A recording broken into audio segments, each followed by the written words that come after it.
The peace plan seems to be dead. Europe is standing with Ukraine as President Trump confirms that this plan is not the final plan at all. While this was all happening, top US senators publicly exposed the document, saying that it's actually a Russian document. But then we had the State Department immediately walk back the claims, confirming the confusion inside the administration. But this confusion is exactly why Russia is refusing any type of peace. Moscow believes that it can get everything it wants, and that's why major Russian politicians are now publicly saying that Russia is not interested in any negotiated peace that US offers. The lesson here is simple. As long as the West shows weakness, Putin will simply wait and hope for a Ukrainian collapse. So let's start from the beginning. First, Saturday morning, we had President Trump himself confirm that this is not a final plan.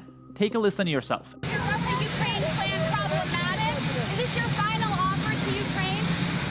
No, not my plan. No, we'd like to get to peace. It should have happened a long time ago.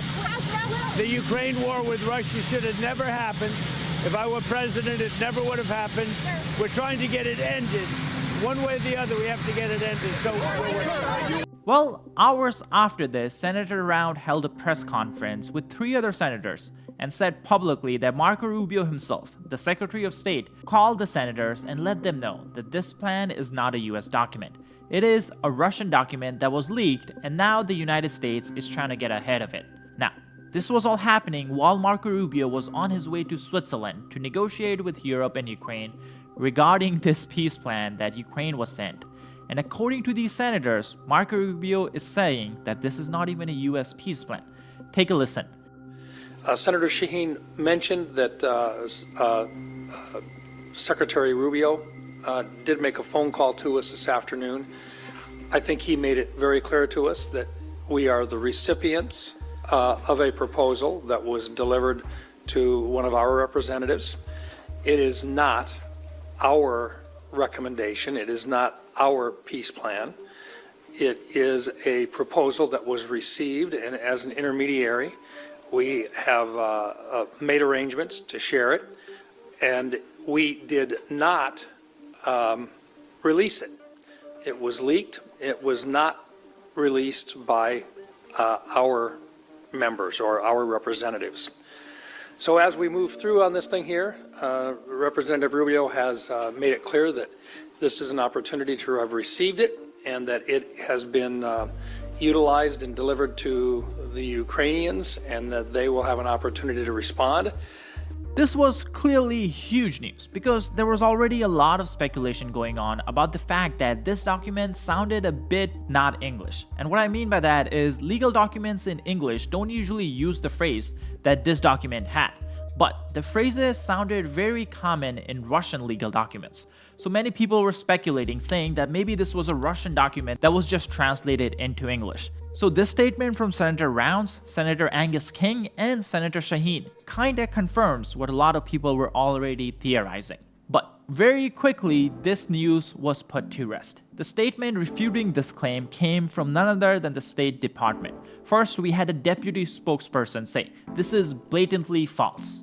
As Secretary Rubio and the entire administration has consistently maintained, this plan was authored by the United States with input from both Russians and Ukrainians. Now, this was already spreading a lot of confusion, not just in the United States, but all over the world. And minutes after this statement, Marco Rubio himself confirmed this, but in a little bit of a different wording. Take a look. Rubio says, the peace proposal was authored by the United States. It is offered as a strong framework for ongoing negotiations. It is based on input from the Russian side, but it is also based on previous and ongoing input from Ukraine. Now, that last sentence, that's kinda unique. Now, he didn't have to phrase it like that, but I'm guessing he phrased it like that because Ukraine wasn't actually involved in writing of this specific 28 points. Now, it wasn't like Marco Rubio didn't know what Ukraine wants, so I'm sure some of their concerns were taken in account. But this was mainly a Russian document, and we know this from previous reporting, which has mentioned that this was drawn up while the Russian propagandist Kirill Dmitriev was in the United States. So it makes sense that the Russian side was consulted because it was built with them. Now, another thing that kind of confirms this is also the fact that US sent this document to Ukraine. If Ukraine was involved in the writing, they wouldn't have to send it to Ukraine to basically, force them to agree to this. And something else that kind of confirms this is President Zelensky, who made an impromptu nightly address just 2 days ago to his whole country, telling them that he has a tough choice, choosing between dignity or an ally, which everyone takes it to believe he was referring to the United States. So I'm sure Ukrainian concerns were part of this document, but Ukraine was not.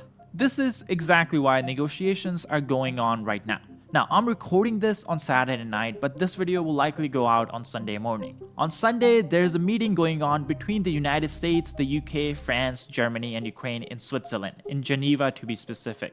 The goal of this meeting is to basically adjust the 28 points to make sure that Ukraine's national interests are respected. On top of that, the goal is to make sure Russia just doesn't come back for a third invasion after signing a peace deal. Because let's remember, Putin is not known for respecting everything he signs. Now, all the while all this is going on, a lot of confusion is going around everywhere, but everyone's forgetting one important point. Russia is not interested in negotiating at all. So even though we are wasting energy trying to get Ukraine to give up more and more concessions, Russia has been as clear as day saying they want a complete surrender, nothing short of that. Just recently, we had a Russian politician openly saying that Russia is not going to accept any peace agreement.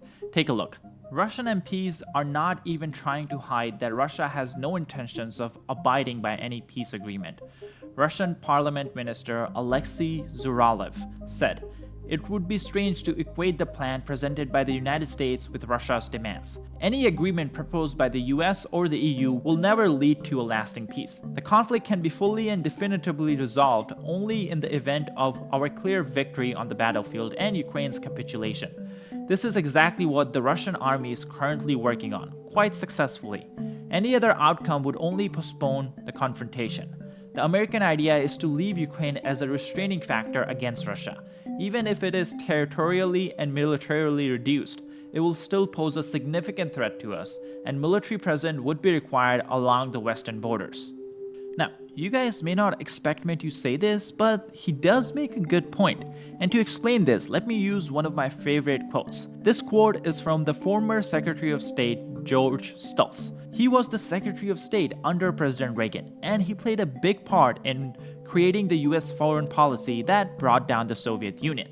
That's why this quote applies very well in this situation. Negotiations are a euphemism for capitulation if the shadow of power is not cast across the bargaining table. That means if the negotiations start now, Ukraine really doesn't have much power. Because think about it. Think about the situation Ukraine is in right now. We have seen some report that the United States is actually pressuring Ukraine into signing this 28-point deal. Now, I do want to put a big disclaimer that there are some reports that are in the media right now that could be fake. We don't know which one is true, which one is not, but the Russian propagandist Kirill Dmitriev has been very active in planting fake stories. So we don't know if this specific story about US pressuring Ukraine with intelligence cut off if they don't sign the deal is true or not, but let's assume it's true just for the argument's sake, okay? That means Ukraine would be going into these negotiations with US kind of being an unreliable partner or unreliable ally. What does that tell Russia?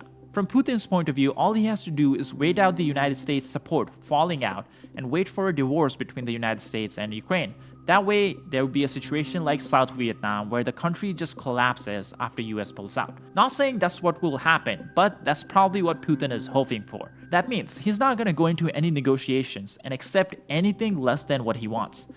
The only way Putin goes into a negotiation and accepts something that's like a concession for Russia is if we change this whole calculus. And in my opinion, there are only two ways to do this. One way is, of course, for the United States to start being a more reliable partner, where we don't have the US president saying that he'll put more sanctions on Russia one day, and then the very next day, he's telling Ukraine that they have to take whatever deal US gives them. If somehow we can get to that point, that would be a very good news for Ukraine. But there is a second way. Europe may need to step up even more.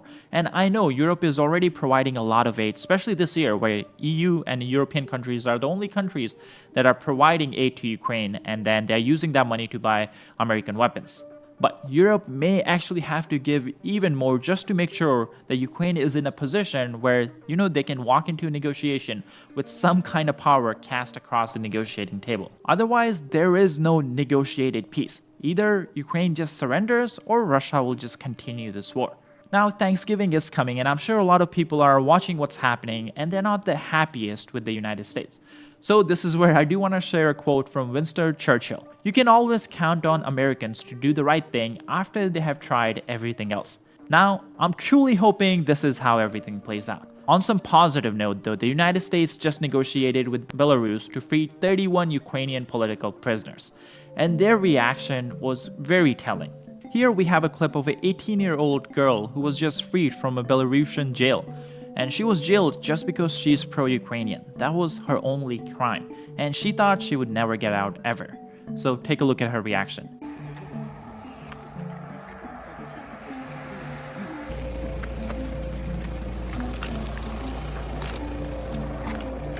Where were they taking you? What did they tell you? Oh, it's a long story. We're in no hurry, you see. I can't believe it. I honestly thought they were taking me out to the forest. I thought they were going to shoot me.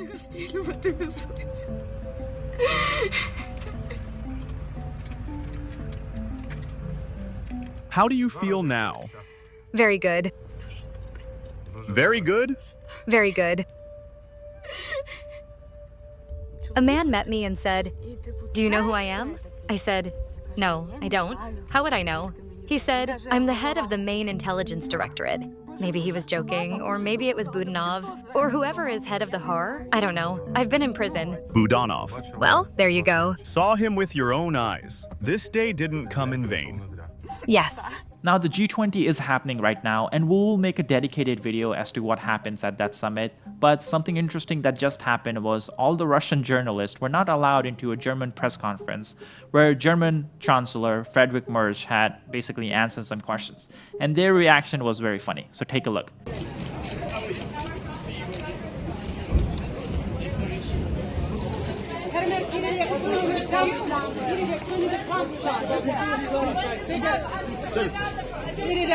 Any comments on please plan, sir?